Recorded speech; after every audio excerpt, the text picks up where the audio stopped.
Alright, so, last week I had some technical difficulties. Windows Movie Maker is not being kind to me, so I wasn't able to get the third recap video put up, and I haven't been able to fix it yet.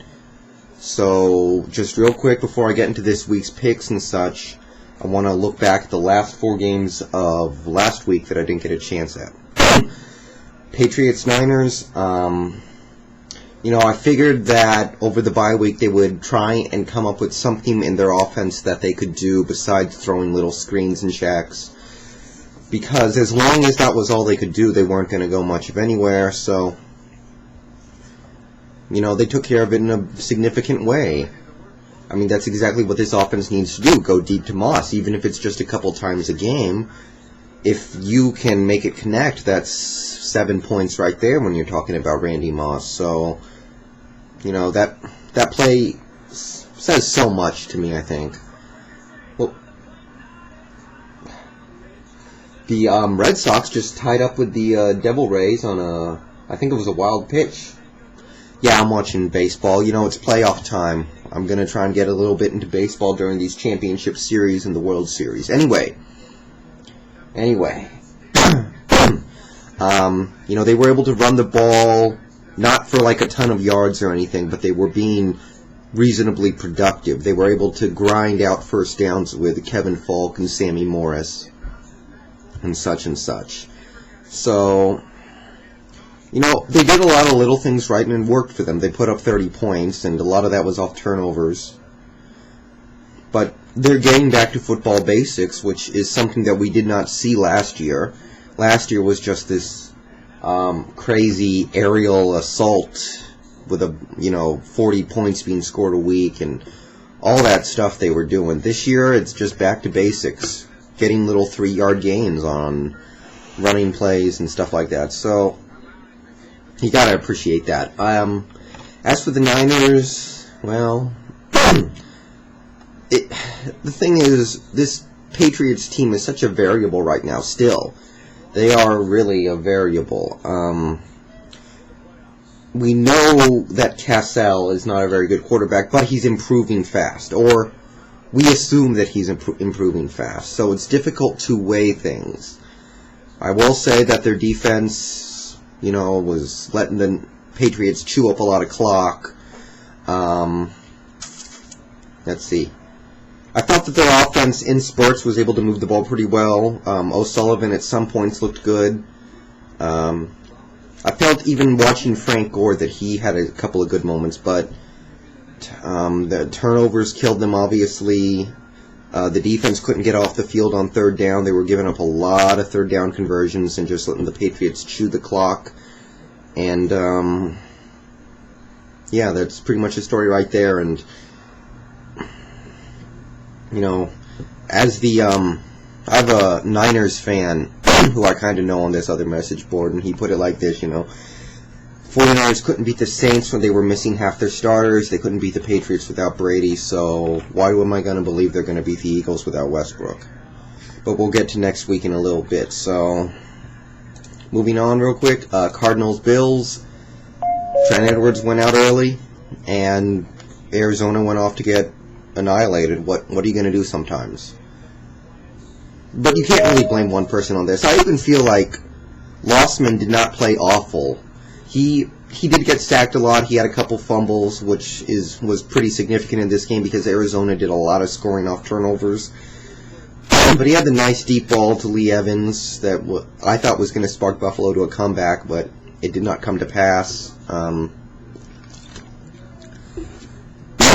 And obviously Buffalo was just out of it this game.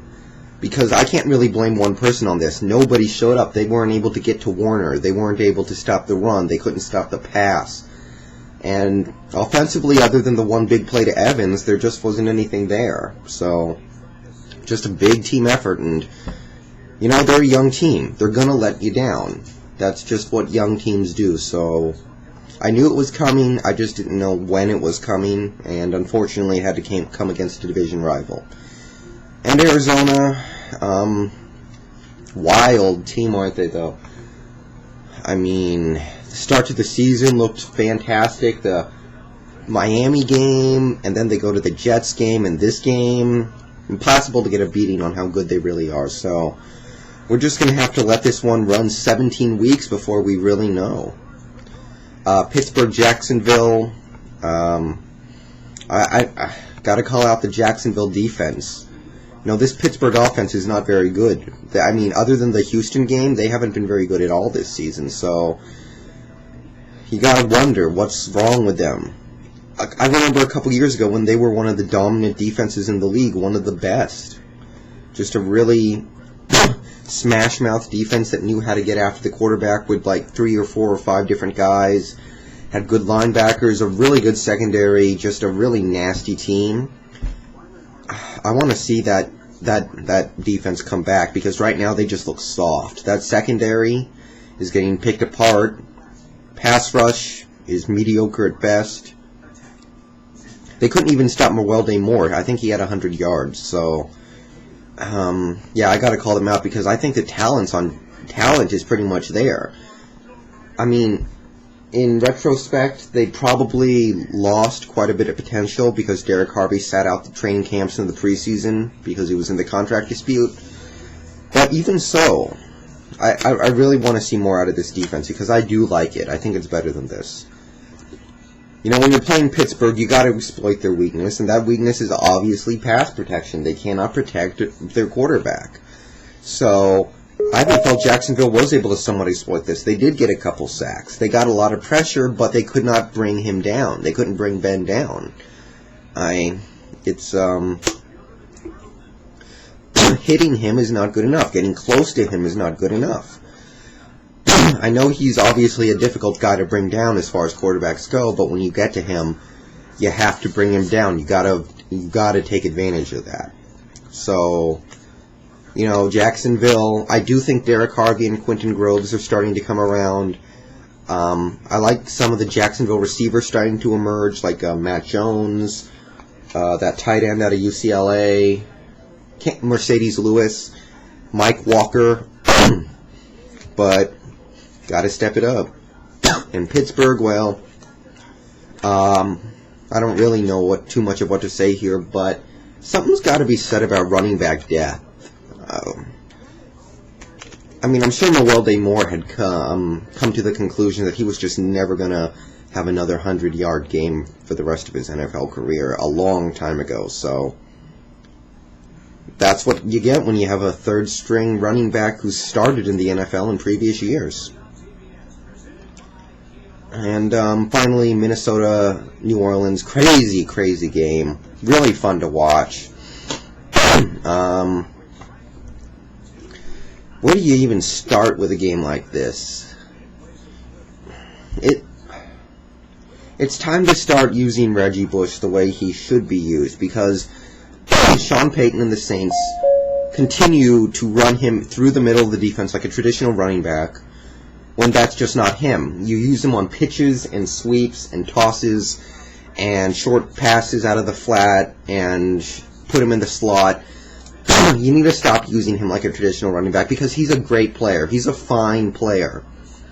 Absolutely. There's nothing against him. But put him in the right position to succeed. That's just general exposition from me. I don't want him to put as a wide receiver, but use his running back talents correctly. In this game, you had him showing what he can do in open space on those punt returns, and those are the positions you need to get him in when he's on offense. And I don't want to see him really running up the middle more than 2 or 3 times a game. It was a tough game for the Saints. Breeze lit things up, but he had 2 unfortunate turnovers. Saints kept turning it over on, it was just really pretty flukish, a lot of things that happened. But Minnesota did definitely deserve to win. They stopped the run. Farrat stepped it up, came up with some clutch passes, that crazy touchdown to Berrien. Antoine Winfield was out of his mind. Winfield's one of those underrated cover corners who's also a great tackler and great on the blitz. Really awesome corner in Antoine Winfield. And, well, it's time for the Saints and Grammatica to part ways, I think. I'd like to see maybe them bring back crap, what's his name? The really old guy. I'm sorry, I cannot remember his name, but he should be an option at this point. And that's week 5 for you.